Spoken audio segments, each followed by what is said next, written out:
Can you see my screen? Yes, we've got you up on the screen, and we will let me make your image larger for a moment, just so that we can also see you here on the screen, and I will introduce you and we'll get going. All right. Come on in, everyone. Take your seats. We have today a special guest lecture in this class that Professor Yerkes and I thought would be distinctly appropriate for this week, our topic. We have with us Julia Matveyeva, who is a professor of fine arts who specializes in Byzantine mosaics. She's the author of a recent book, Decorative Fabrics in the Mosaics of Ravenna, Semantics and Cultural Contexts, published in 2020. In that book, she argues that textiles represent a living language, particularly in ecclesiastical decoration. She is now working on a new project titled The Evolution of the Image of the Altar Space from Liturgical Fabrics to Iconostasis in the 4th to 15th centuries. Professor Matveyeva is also an artist herself. She creates Byzantine-inspired textiles and paints watercolor landscapes.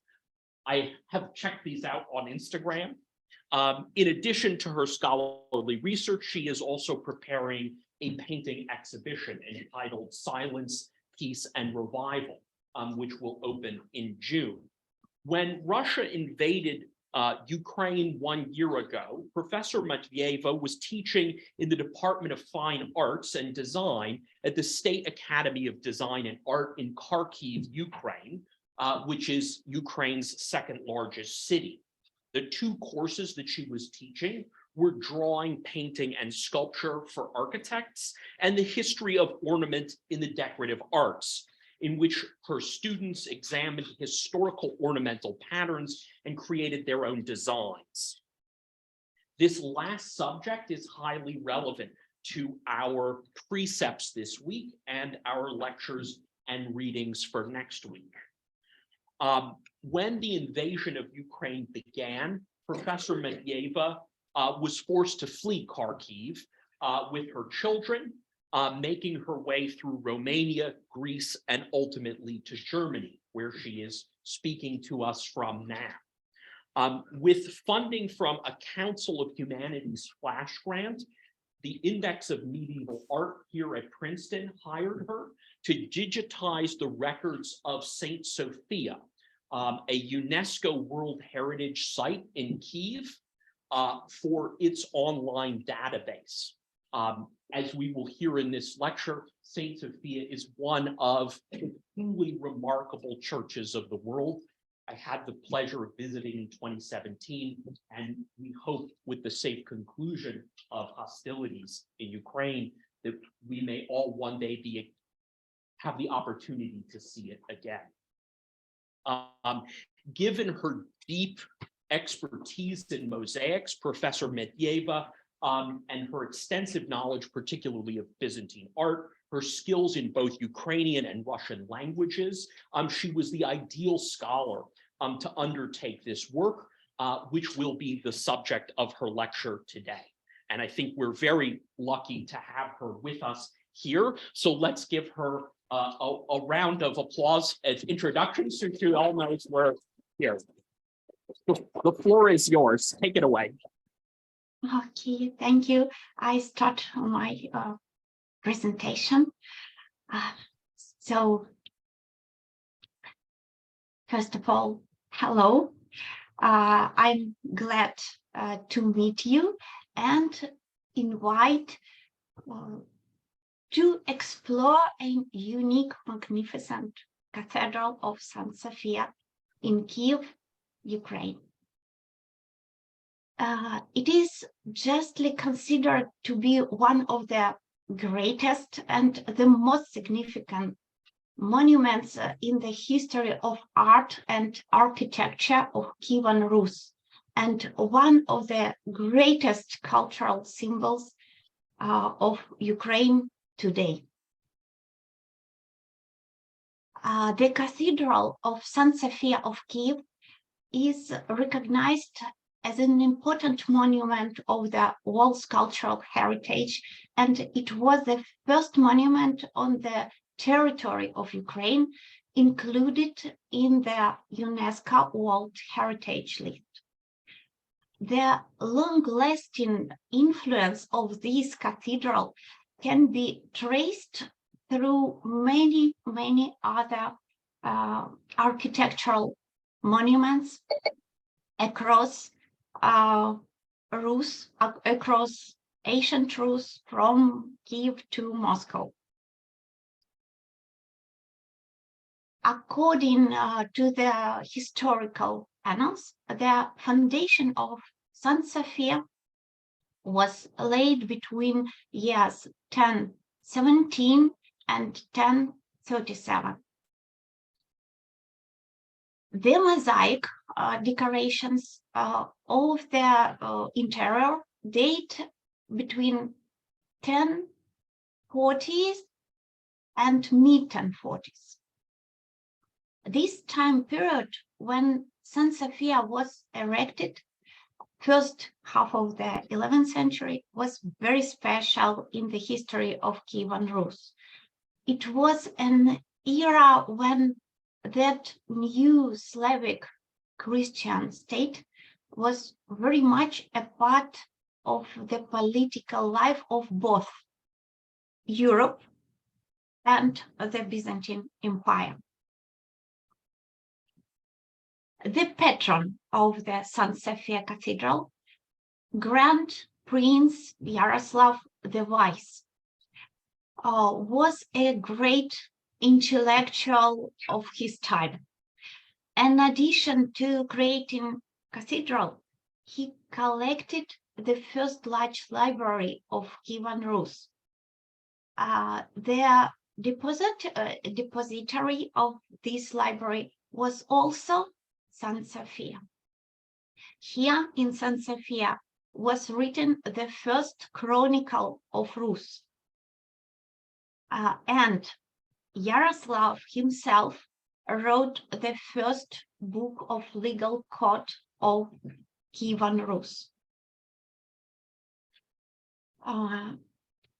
As the annals put it, Yaroslav, who loved books, having copied many himself, put them in St. Sophia, which he created himself.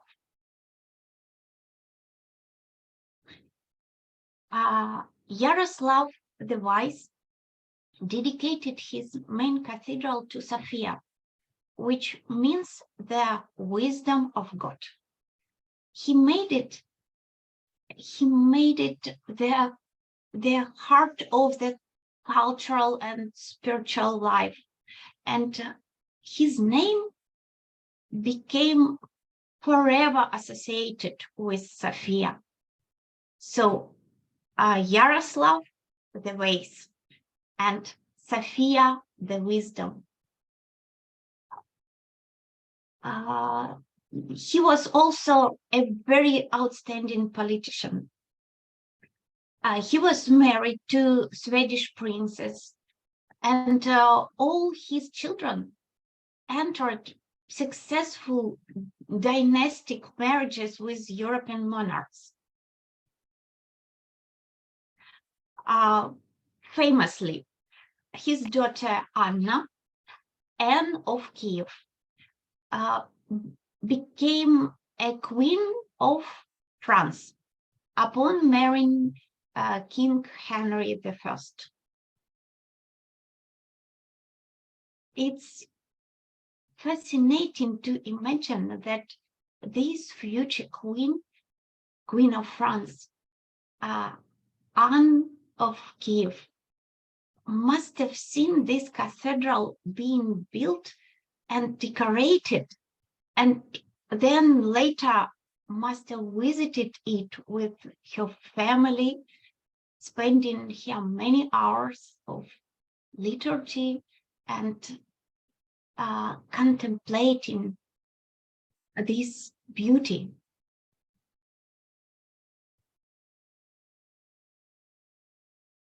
So let's talk about the architecture of the cathedral. It didn't, however, always look the way it does today. It is well preserved, but the towers, tall drums, and cupola are in the style of the so-called Ukrainian Baroque, were added in the late 17th, beginning of the 18th centuries.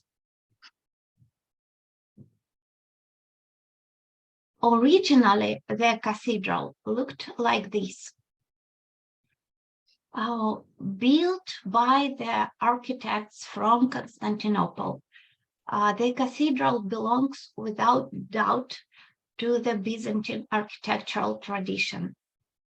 Yet, at the same time, it breaks with restrictions of the Byzantine traditions at home in order to meet the challenge of creating something new and different from that.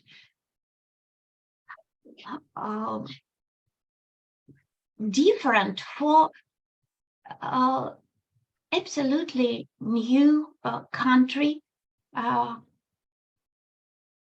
without its own established tradition. So for architects, it also was challenge and good chance.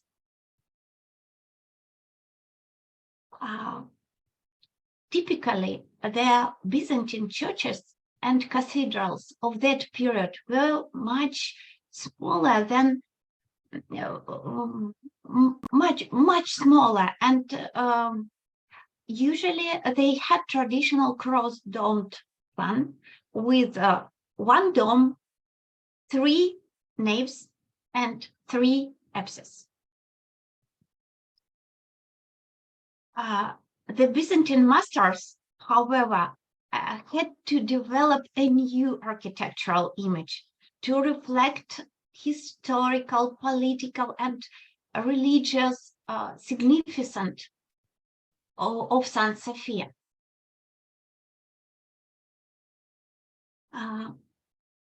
So, how did the Byzantine architects of St Sophia approach their task?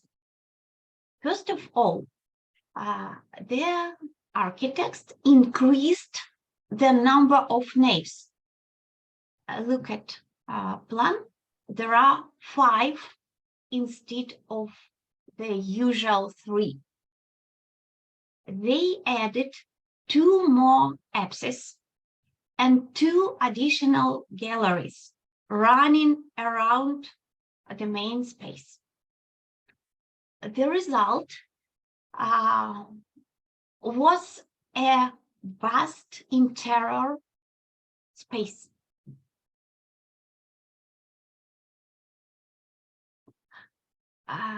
This immense space needed light.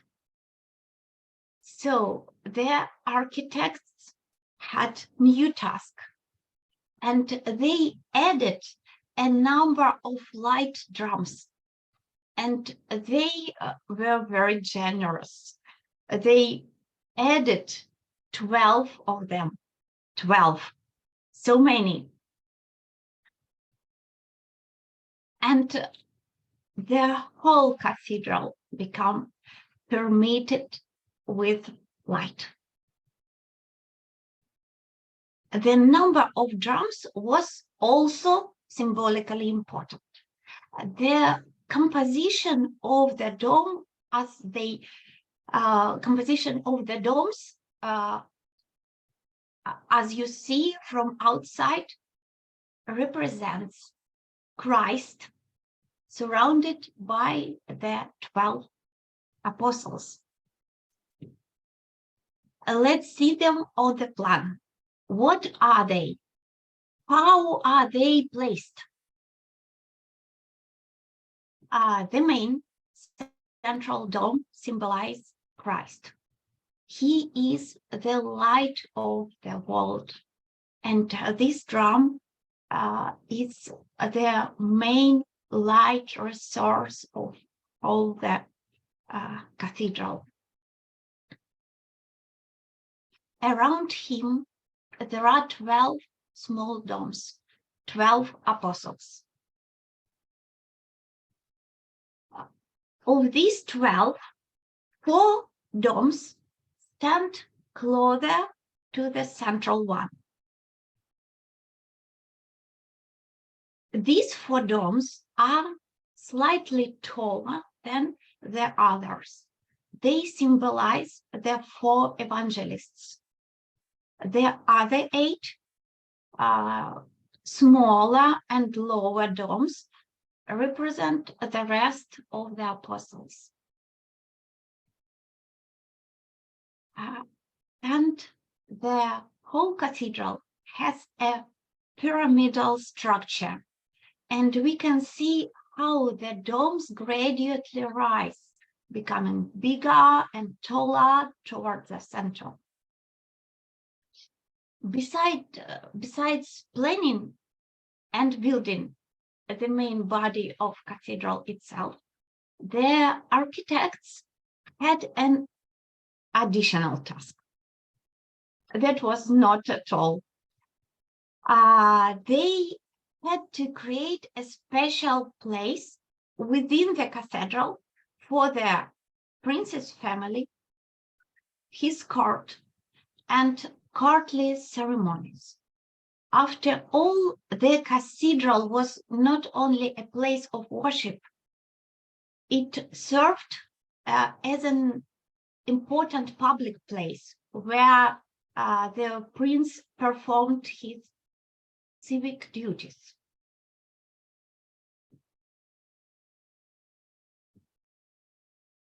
Therefore, new architectural parts were added to the western side of the cathedral.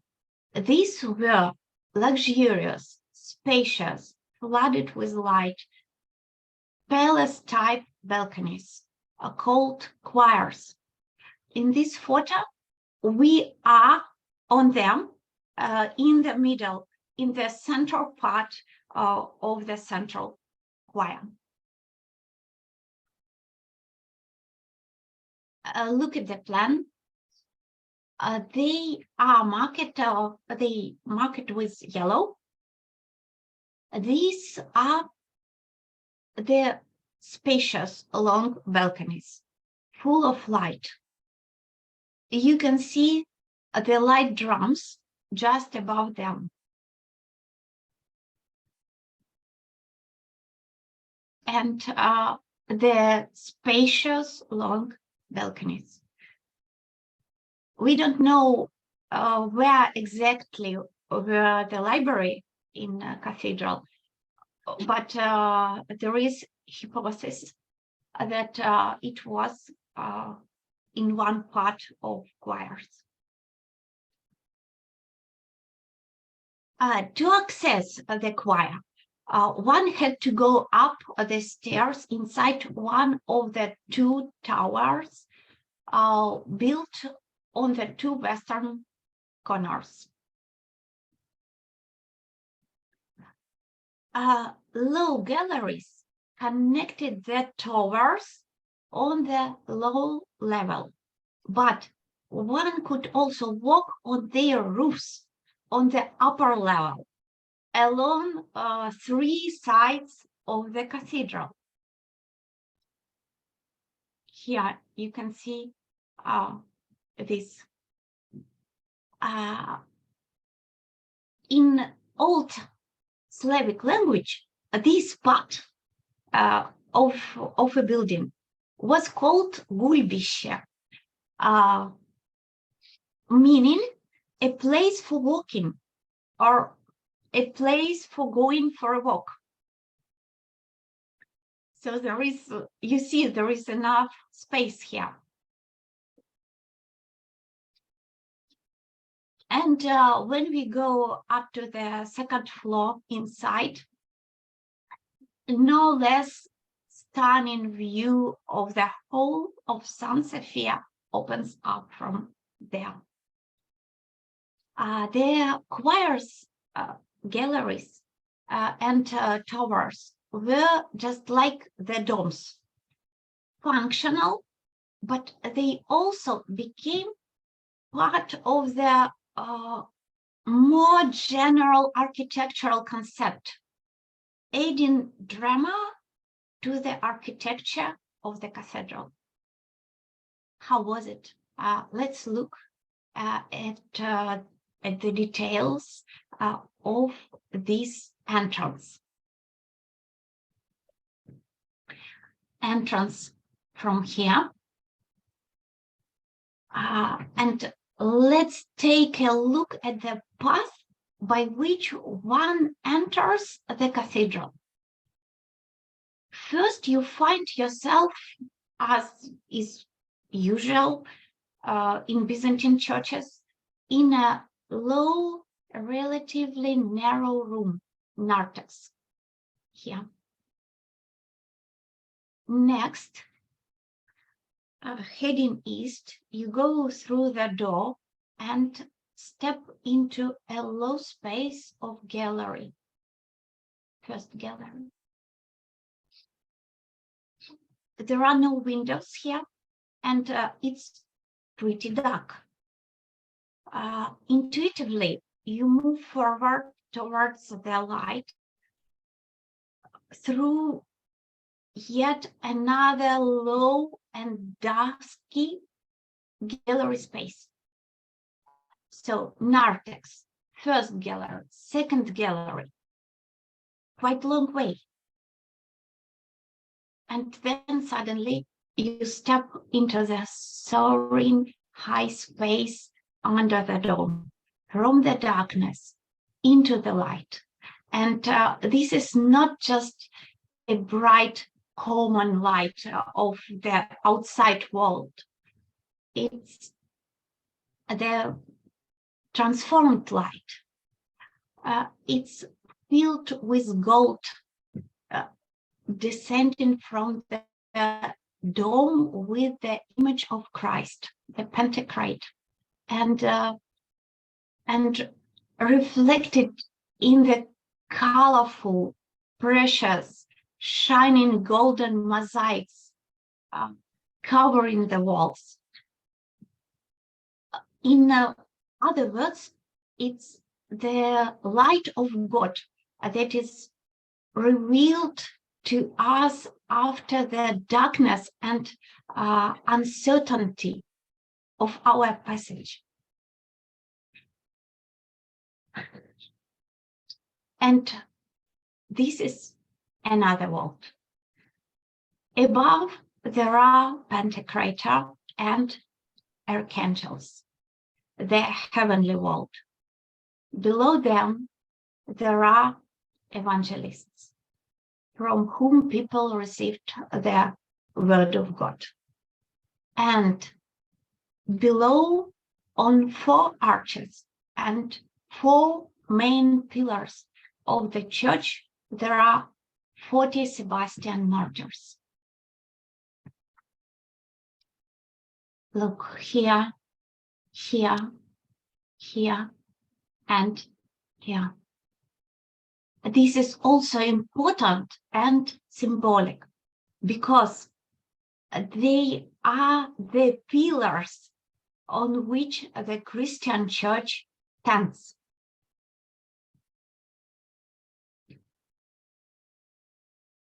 In the altar is located the subject which the church is dedicated to.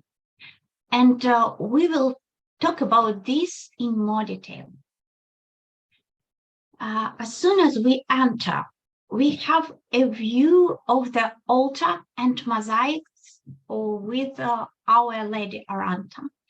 And below her, a mosaic with the Eucharist. The Mother of God has an important and rare feature.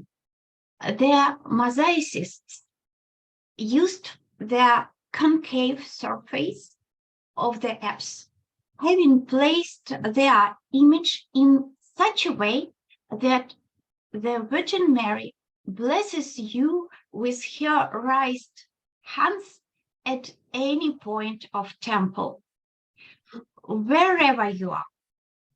If you are just entered like this in this photo, or if you went up to the balcony, her blessing hands and eyes are also directed at you. And if you are at the altar, her hands again are directed at you and down to the altar table. Thus, she blesses the sacred sacrifice on the altar table. The image of Mother of God is very large, 6 meters in height.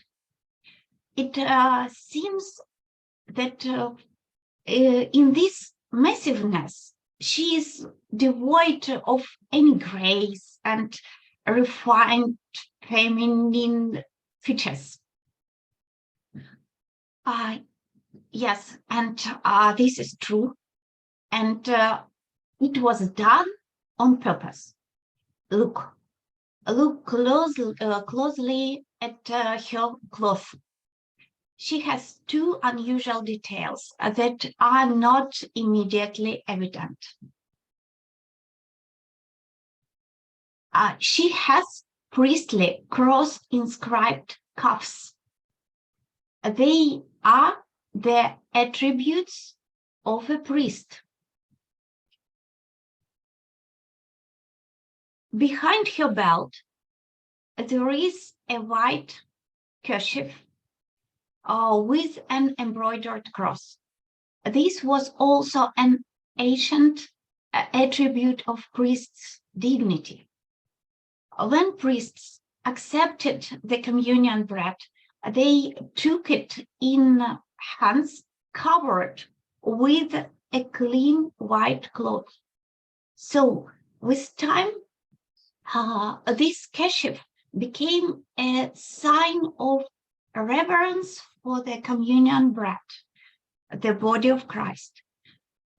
This means that the Virgin acts here not only as Our Lady Arant, who prays for all the world, but also as a priest. The priest who raised his hands in such a prayer usually blesses the communion by offering it to God and then to the people. Mother of God stands directly above the actual altar table of the church and blesses what is on it. She blesses Holy Eucharist, which symbolically represented Christ, her son. She, as a mother, gave birth to Christ, her son, and then gave him to God and faithful Christians. But there is even more. She also blesses the scene of the Eucharist, represented just below on the walls of the apse. This is the Eucharist where Christ, as a priest, gives the apostles 2 types of communion. It is firstly in history decoration, when we have this scene in main apse.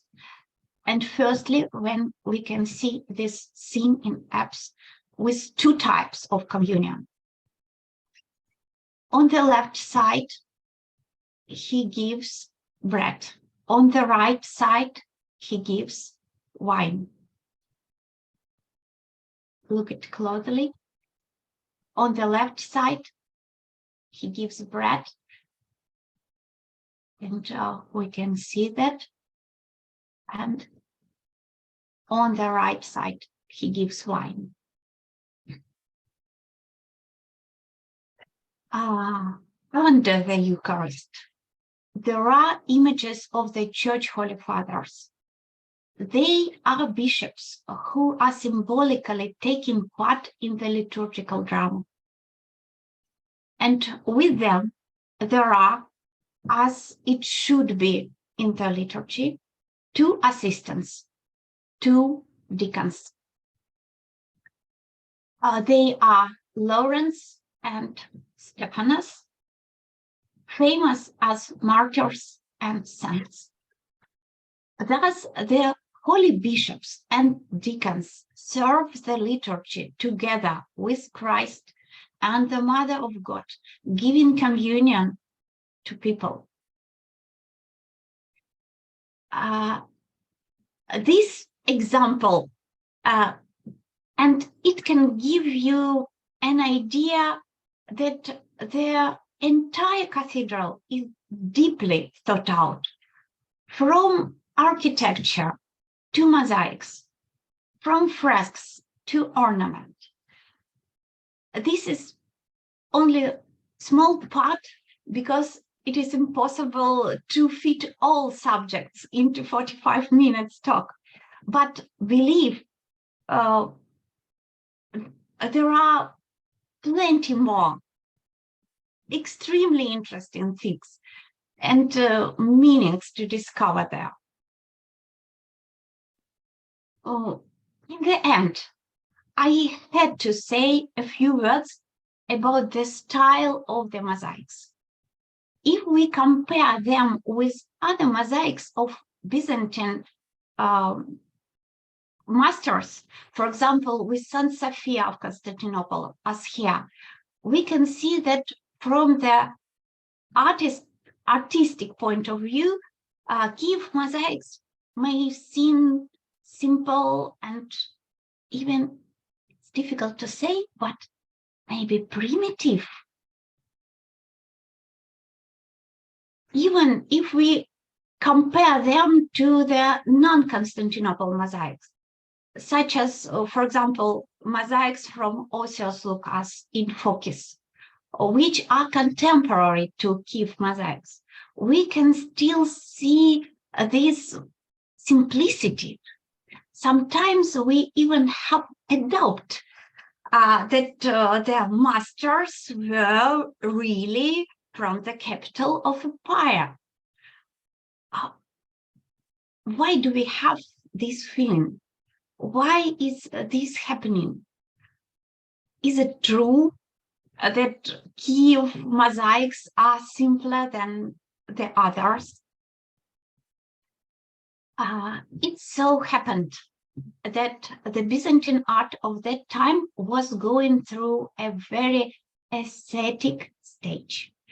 It means restrained rather than not simplified. This impression is created because we are used to seeing images as 3D imitation. But here, space and volume are expressed differently. The time of asceticism is the time of special attention to the light. And this is the key of understanding.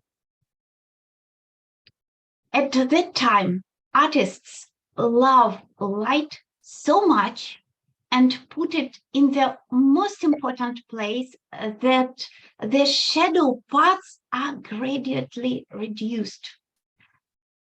Such an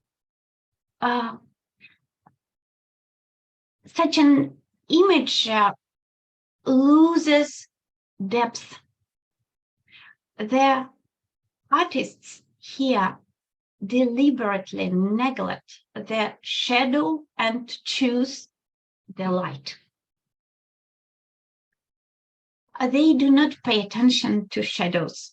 But when it comes to light, their vision is incredibly refined and complex. They create light surfaces with virtuosity. We can see so many rich and subtle color nuances and sophisticated way of designing mosaics, special way of laying pieces of smart glass mosaic in a structured, proper order. And when we know this, we begin to understand and see this art is art of absolutely different way of expressing idea of light. We are beginning to realize that it is far from being unskillful, quite the opposite. It is sophisticated and mature. From this point of view, let's look at face of Mother of God. How many color nuances there are, how harmoniously ordered the pieces of mosaic.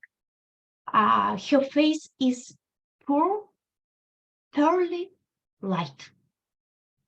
And this light creates a feeling of celebration of the presence of God, who illuminates everything as from within. Thus, this style becomes an affirmation of joy and the power of the light of life.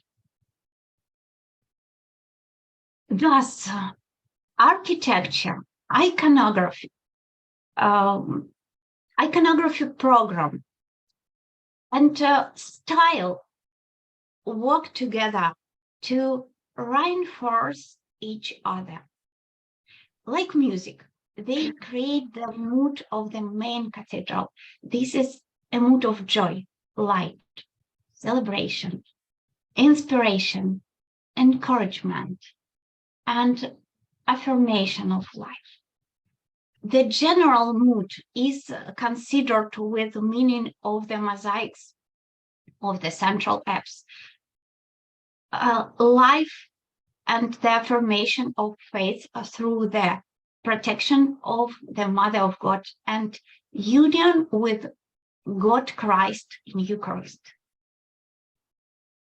I remind the blessing of Mother of God is effective at any point of the cathedral, no matter where you stand, on the choirs like here, in the center of the church like here, or down at the entrance, or in the apse at the very altar table. The blessing gesture of the Mother of God and her eyes will be inescapably directed at you. And a couple of words about ornamental designs. Ornament also play an important connection role in the cathedral. It unites the images through the symbolism embedded in them and, like music, create a mood and sense of celebration. If you imagine that all ornaments disappeared, you will feel it because the mood and this music disappeared also. So it has sense. Beside the elegant ornamental bands, there is one more an important component, a band with inscription. The inscription is located above the central apse, right above Our Lady Arata. In this Greek inscription, the letters work not only as a text, but also as an ornamental band. It has both beauty and meaning. The text of inscription above the central apse connects not only the letters in a row, but also ties together the whole iconographic program. These are the words from the Bible, Psalm 45. Ο Θεός εν μέσω αυτής και ου θαλασσίσετε, βοήσετε αυτή ο Θεός το πρωί. In English, God is in the midst of her. She shall not fall. God shall help her at break of day. It is significant. It is significant that Psalm talks about the city of God and uses the pronoun her. In English, the city is it, but in Greek is she, αυτή, αυτής, αυτή. And in this case, the words refer not only to the city, but also to the church, which is feminine in Greek, and to the Mother of God, feminine, and to the wisdom of God, which is also feminine. And these are very special words for Kyiv, which in ancient chronicles is called the mother of Russian cities. These words mean that God dwells in the Mother of God, in the heavenly city, in this church, in the city of Kyiv, and in the wisdom to which the church is dedicated. God help all of them at the break of day, and they will not fall. This means that even in the most difficult situation, they will stand and overcome. These words are especially relevant for the people of Kyiv and all Ukrainians in these difficult years of the war, because it is very important to overcome. And we hope that beauty and wisdom will endure even in the most difficult war. And we will still be able to come under the domes of St Sophia of Kyiv more than once and marvel at her beauty and her wisdom. That was the short story about the main idea of St Sophia.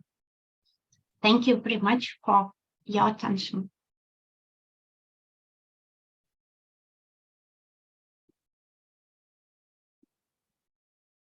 Thank you.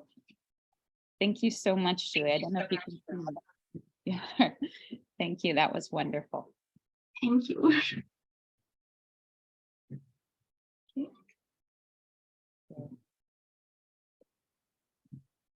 Wait. There. Okay. I'm still here. You're not. I turned off the screen. Mhm. Here. Do you think if I turn it, you can see them? Okay. The last time I did that, it turned on. There's your room. Am I showing it? Yeah. Okay. Okay. Thank Thank you very much. That This was is a very wonderful beautiful. talk. And it was, Thank you. it really covered a lot of material we haven't covered. So I really, really appreciate it. So I'm very glad. Thank you very much. I hope it will be useful for students of architecture. Oh, certainly, Yeah. certainly. What is the background behind you? I meant to ask before. It's Greece. It's my photo. Do you know where it is? It's at Meteora. No, it's it's Vikas. It is famous mountains with their widest valley Well, actually, in Greece and in Europe. It's beautiful. And what city are you in right now in Germany? I am in little village called Spiegelberg, also in mountains. It's very beautiful and quiet. If we translate the name, it is Miro Mount.